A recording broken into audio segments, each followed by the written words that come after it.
भर्ती 2 या अर्थी 2 की तर्ज पर विद्यार्थियों का अनिश्चितकालीन आमरण उपोषण।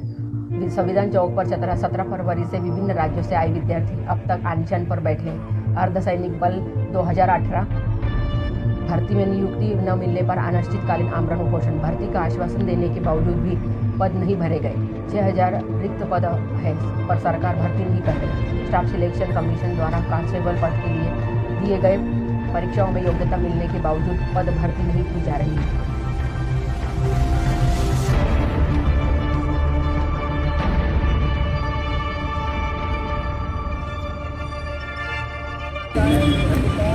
पैरामिलिट्री फोर्सेस के लिए आपके छात्र पात्र है, आप लोगों ने मेडिकल भी दिया, उसके बावजूद भी आपको नौकरी नहीं है, आप धरने पे बैठे हो।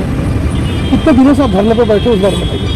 हम तो 2021 से जब फरवरी महीने में दिल्ली में 1 साल प्रोटेस्ट किया था, उसका बावजूद भी उन्होंने सरकार दिल्ली में आश्वासन दिया था तुम लोगों का काम करवाएगा, ये आंदोलन मतलब खत्म कर दो, तुम लोगों का काम करवाएगा, या बार बार आश्वासन आ रहा है। उसका बावजूद भी हम लोग यहाँ पे नागपुर का संविधान चौक पे पिछले 7 दिन हो गया अनशन पर बैठने के लिए, तब भी हम लोगों के अभी भी आश्वासन आ रहा है। और अभी ये हम लोग का अनशन जो रामदास अतुल्य सर ने हम लोग का अनशन तोड़ दिया, तुम लोग को काम करवाएगा, और 5 बंदा डेलीगेशन जाएगा अमित शाह तक मिलने के लिए दिल्ली। वो कब मतलब उन्होंने बोला 15 दिन के बाद वो बुलाएगा। और ये मतलब ये हो गया 62,000 वैकेंसी, 62,000 वैकेंसी सिर्फ उन्होंने 54,000 का ले लिया, ज्वाइनिंग दे दिया। उसके बाद भी 6,000 रिक्त पद खाली है। वो 6,000 रिक्त पद हम लोग को तो चाहिए, हम लोग 3 पास हो गया, अभी मेरिट से बाहर हो गया, ऐसे नहीं है। 6,000 वैकेंसी अभी भी खाली है, वो फुल फिलअप करा तो हम लोग का मुद्दा ही खत्म हो जाएगा।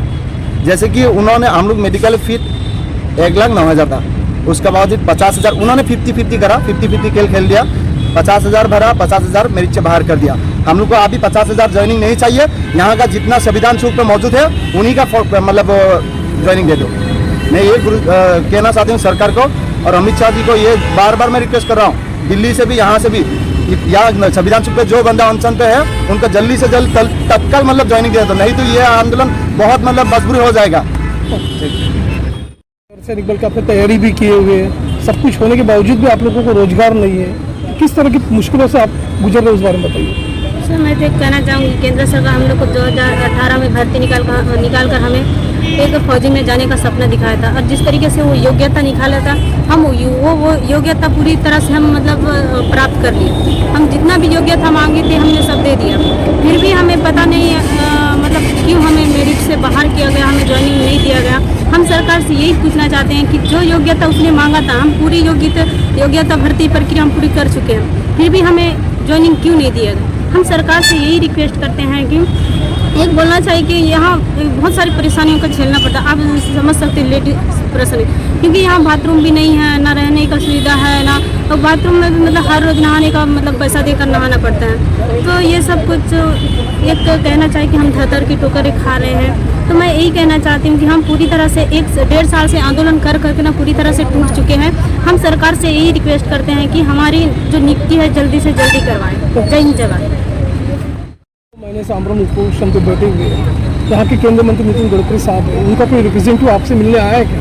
सर ऐसा तो नहीं हुआ था कि हमारे यहाँ से जो हम लोग गए थे उनका जो पीए है उनसे मिले थे, उसके बाद उन्होंने आश्वासन दिया कि हम लोग का बात जो है वो अमित शाह के साथ मतलब करके हम लोग को उसका रिस्पॉन्स देंगे, लेकिन अभी तक उसका रिस्पॉन्स नहीं आया कि अमित शाह जी के साथ माननीय नितिन गडकरी जी का उनका कोई मीटिंग नहीं हुआ है आज तक। और हम लोग जो अब यहाँ पूरा 60 दिन से जो हमारा इधर जो स्टूडेंट लोग जो अनशन पर बैठे थे, इधर का जो मंत्री है रामदास अतुल्य जी जो है वो 4 तारीख को हम लोग का अनशन तोड़ा, और उन्होंने आश्वासन दिया है कि 10 या 15 दिन के अंदर हमारा इधर जो 5 लड़कों को लेके वो अमित शाह के साथ मीटिंग करेंगे, अमित शाह जी के साथ। तो ये मैं ये चीज़ बोलना चाहता हूँ ये मीडिया के माध्यम से, इधर जो नागपुर है, नागपुर का टेम्परेचर इंडिया में सबसे ज़्यादा रहता है, और ये टेम्परेचर में इधर भूखे पेट देश का जो बोलते हैं, इधर मोदी जी बोल रहे हैं बेटी पढ़ाओ बेटी बचाओ, तो घर का लड़की आज आके रोड पे बैठी है, और देश का जवान जो है और देश का जो नौजवान है आज फिट होने के बाद भी आज एक आके आंदोलन जी बन गया है। मैं ये चीज़ बोलना चाहता हूँ, जबकि पैरामिलिट्री फोर्सेस में फिजिकल मेडिकल रिटिन तीनों में फिट होने के बाद फिर ऐसा कौन सा रहेगा जो एग्जाम रहेगा जो हम लोग फिट नहीं, हमको लिया नहीं गया। हम तो वो मांग नहीं करें कि आप हमको भर्ती दे दीजिए, हम ये मांग कर रहे हैं जितना पोस्ट है हमको वही पोस्ट पर भर्ती दिया जाए। पिछले 1.5 साल से हम लोग यहाँ से 1.5 साल हो गया घर नहीं गए हैं, 1.5 साल से हम लोग प्रोटेस्ट कर रहे हैं। मैं पहला बंदा था जो 2 लड़का हम थे तेलंगाना का और मैं उड़ीसा का, तो पहले हम लोग के ऊपर लाठीचार्ज हुआ था दिल्ली में, और ऐसा भी हुआ था दिल्ली में सरेआम लड़कियों का कपड़ा फाड़ के दिल्ली पुलिस ने मारा था, लेकिन ये सब चीज को ये नेता लोग को नहीं दिखता है, क्योंकि जब इनके ऊपर आएगा इनको ही पता चलेगा कि क्या घटता है।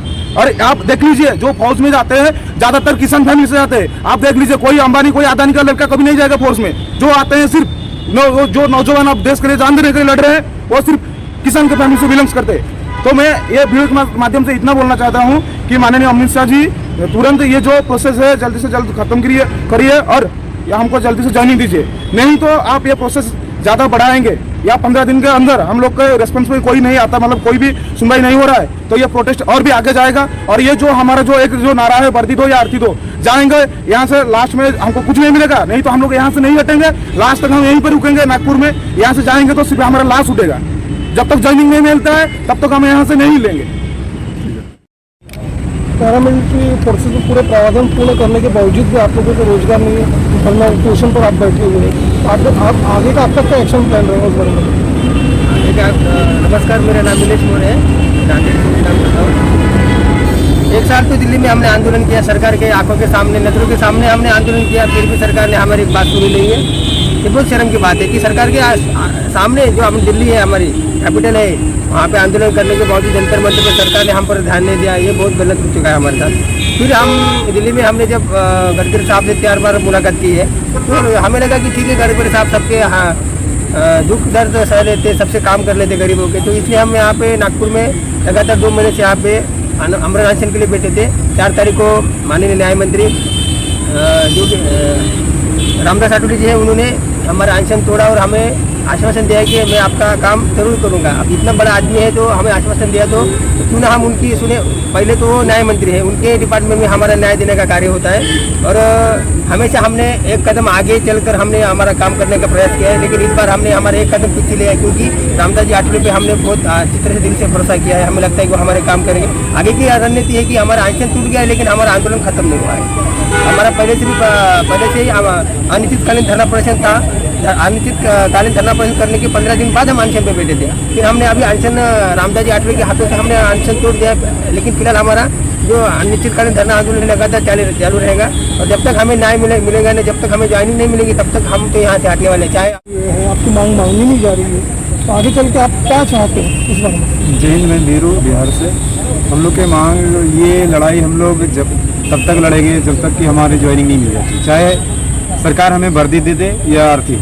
आप अभी भाई मेरे बताए कि आप नितिन गडकरी साहब सभी से रिक्वेस्ट भी किए और भारत के तमाम सांसद केंद्रीय मंत्री जो भी है सभी अमित शाह से बार बार रिक्वेस्ट कर रहे हैं, फिर भी आज तक अमित शाह जी किन्हीं का कोई रिस्पॉन्स नहीं दिया।